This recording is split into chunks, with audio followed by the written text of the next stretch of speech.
มาล้างมือทุกคน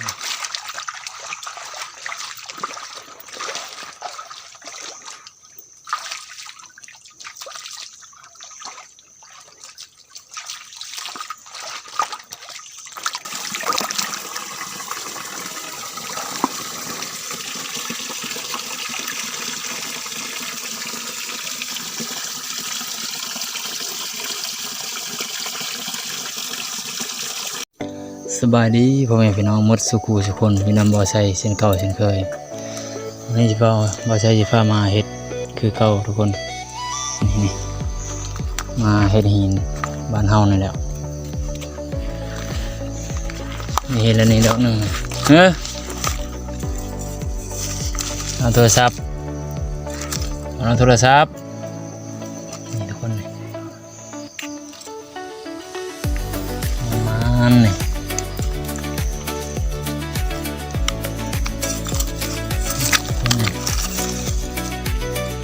ดอกนึง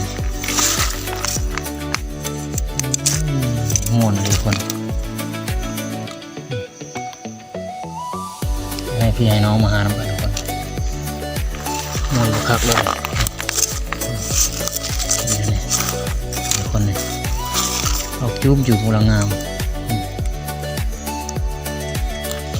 มันจะเป็นลักษณะอะไรทุกคนมันอยู่แถวบนชุ่มๆทุกคนไปหากันใหม่ทุกคน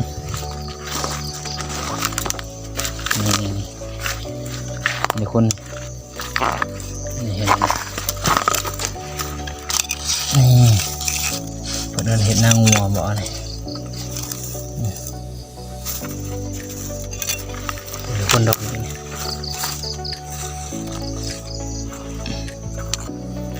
นี่มาได้แล้วนี่ทุกคนม้วนกันทุกคนจะสะอ่อนทุกคน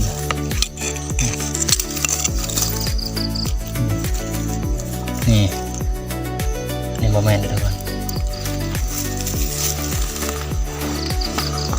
นี่เป็นของคักเลยทุกคนอาหารเฉลิดให้ละโง่เหลือง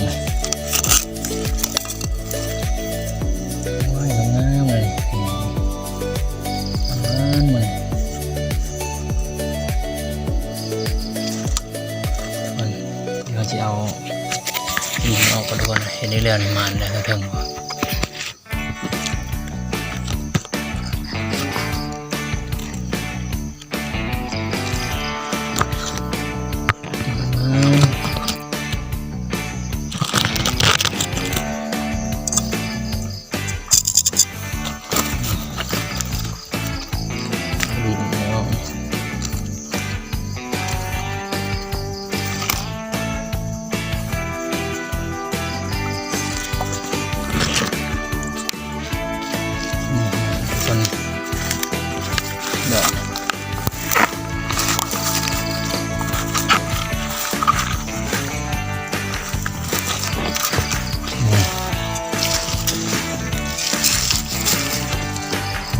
ครับหมดเลยนี่คนนี่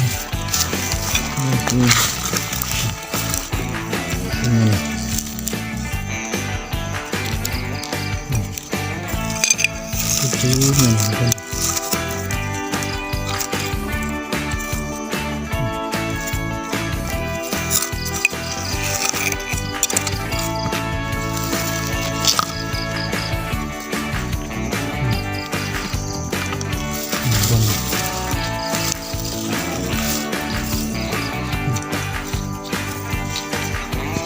ม้วนลงกัน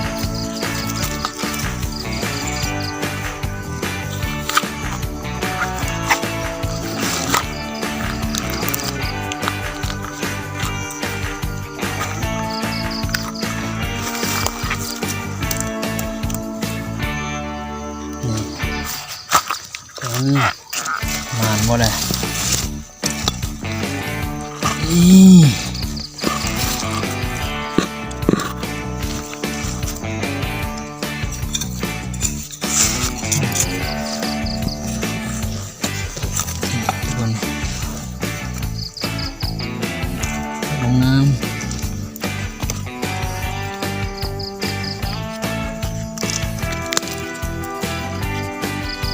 เอาไปดินเอากัน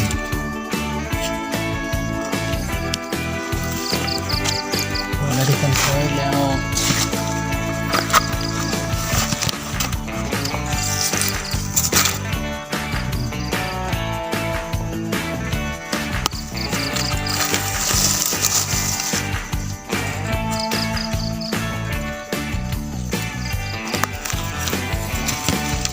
ใหม่ก็ทุกคนแล้วจอน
มันจะเป็นตามสั้นหินเนินหินไม่ใช่หรอนี่ทุกคนงามธรรมชาตินี่มาแล้วทุกคนนี่มาแล้วนี่คนมันเป็นไข่ก็มันเป็นจุ่มเป็นไข่ธรรมชาติแบบนี้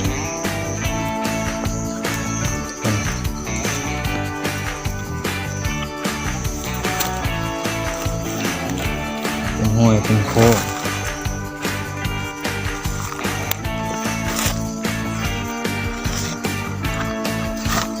นี่มาหมดคนเลยอะไรกันเป็นมวลครับทุกคนไม่ทุกคนได้มาหาน้องกันเลย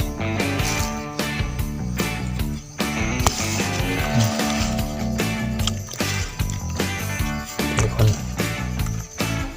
เขาละตาหนึ่งคนตาที่สองนี่งามจิบจุ่มแซ่บ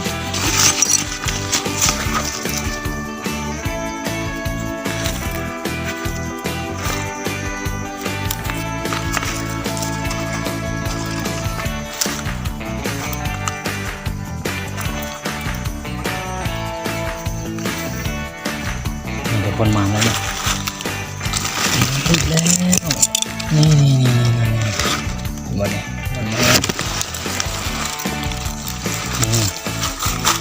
คนมากกระไลค์ที่เจอกระแสมาใช้เด้อทุกคนเด้ออย่าลืมกดไลค์กดแชร์กดติดตามมาใช้เพื่อรับชมคลิปใหม่ๆทุกคนงานบ้านนาเฮากับซ้ำบ้านเฮาเลยทุกคนเห็นไหมครับโอ้นี่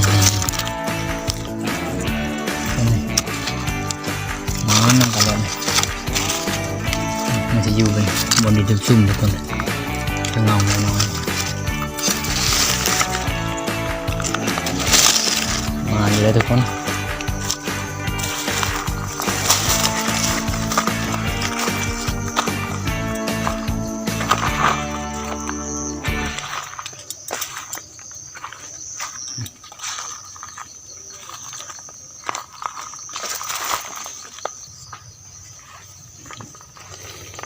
นี่สิเป็นเห็ดปีเบื่อทุกคนนี่เห็ดที่เราต้องการ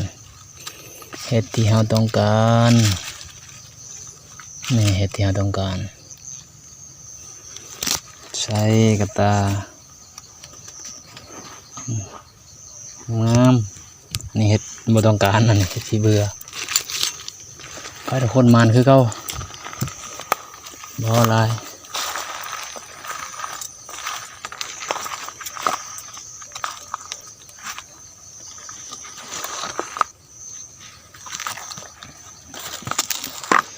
ธรรมชาติทุกคน นี่จะเป็นชวนวิทย์เติงชวนไม้วิกทุกคน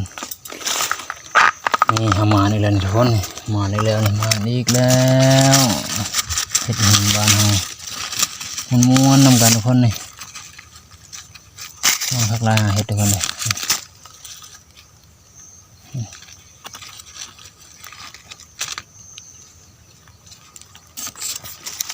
ไปหากันต่อทุกคนมันสิออกบางทุกคนมันออกหนาก็แต่เก่าคนหาหลายก็จะเอามาเยืองกลางคืนนะ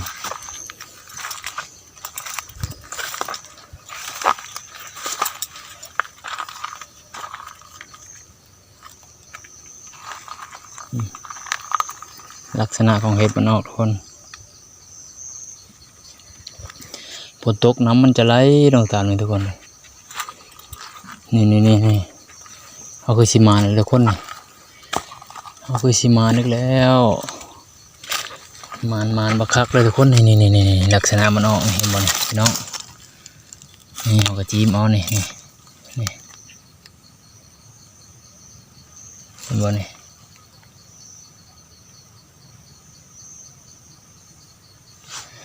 ไปลุยกันต่อ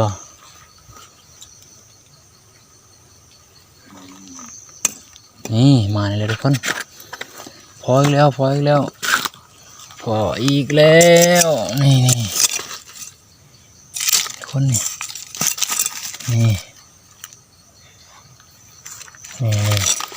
เห็นอีกแล้วนี่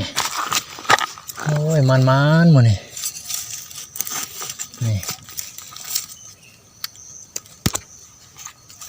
มันทุกคนมันนี่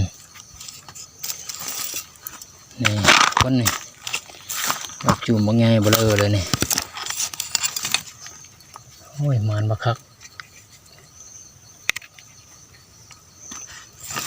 ดูกันต่อ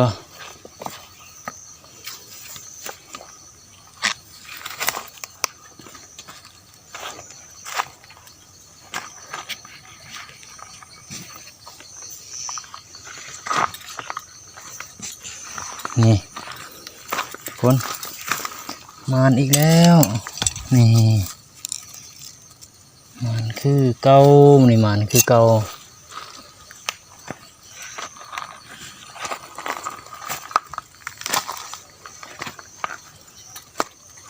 นี่ทุกคนนี่เ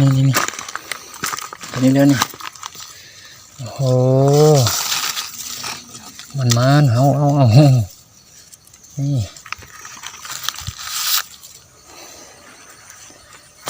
นี่มันเลยทุกคนนี่เราจะเห็นอีกแล้ว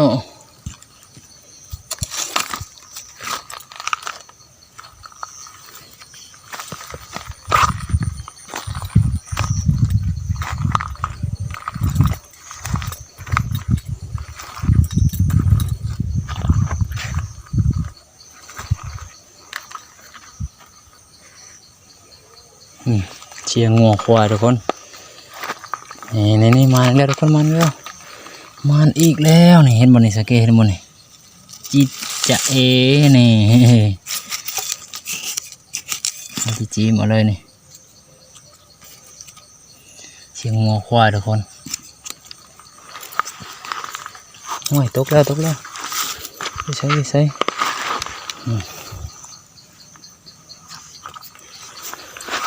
ไปลุยกันต่อทุกคนมัน3 มื้อแล้วทุกคนบ่ใช่มาหาเห็ดก็ยังมันคือเก่าเลยทุกคน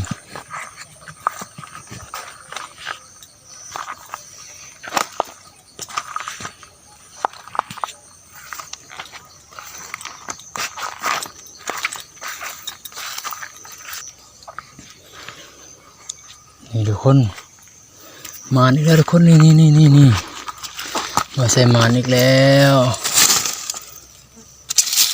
นี่มาแล้วนี่ไม่ใช่มาอีกแล้วนี่ม้วนมันไม่เมื่อยเข้ากันเลยทุกคนเดี๋ยวจะไปหายก่อนเด้อหายก่อน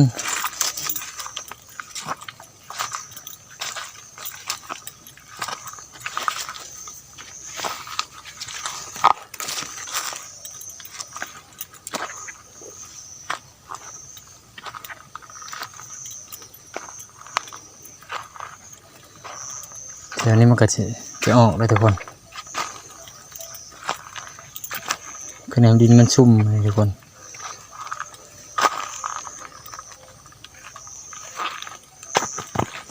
คนหาโบราณมันจะออกเป็นหมู่ทุกคนหมู่หนึ่งก็เป็น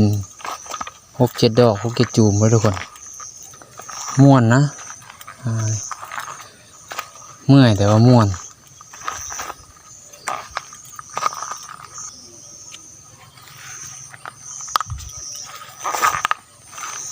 น้ำมันก็จะไหลลงมาทั้งหมดทุกคนนี่ว่าใช่เห็นเลยทุกคนมาแล้วนี่มาแล้วนี่มาแล้วนี่โอ้ยทุกคนเลยมานำกัน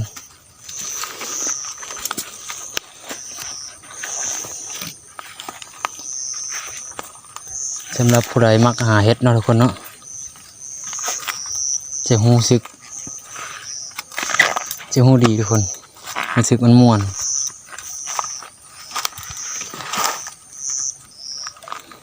นี่มันจะเป็นเงือบหินเลยทุกคนอันนี้มาใช่เห็นแล้วมาแล้วทุกคนมาแล้วเห็นน้ำกันว่าทุกคนก็เห็นน้ำกันว่านี่มาแล้วนี่มาแล้วนี่มาแล้วจะหามือก่อนทุกคนนี่เห็นนี่เลยทุกคนดอกหนึ่งนี่เห็นอีกแล้วนี่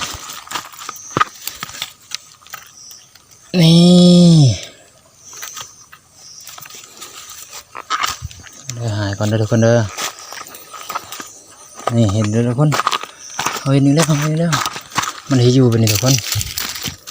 เห็นดอกหนึ่งเหลือมันจะเป็นหมู่เลยทุกคนเลย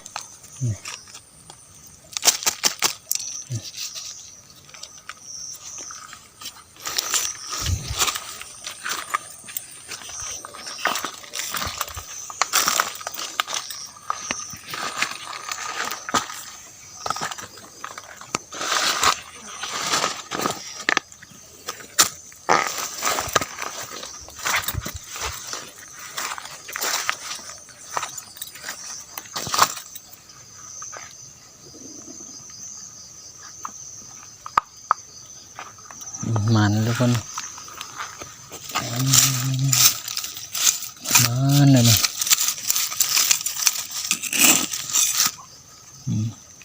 มันจะอยู่กันนี่ทุกคนว่าตัดตีนเนาะ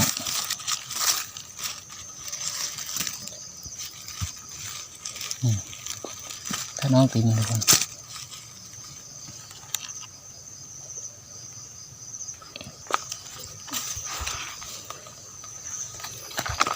ตาที่สองของพ่อชายทุกคนใกล้จะเต็มแล้วนี่แต่จะได้กลับคนทุกคนจะได้มือละพ่อชายขอจบคลิปเพียงเท่านี้เลยทุกคนเลยมักกระไลค์ทึกใจกระแสอย่าลืมฝากกดไลค์กดแชร์กดติดตามให้พ่อชายเลยทุกคนเลยเพื่ออัปเดตคลิปใหม่ๆขอขอบใจสบายดี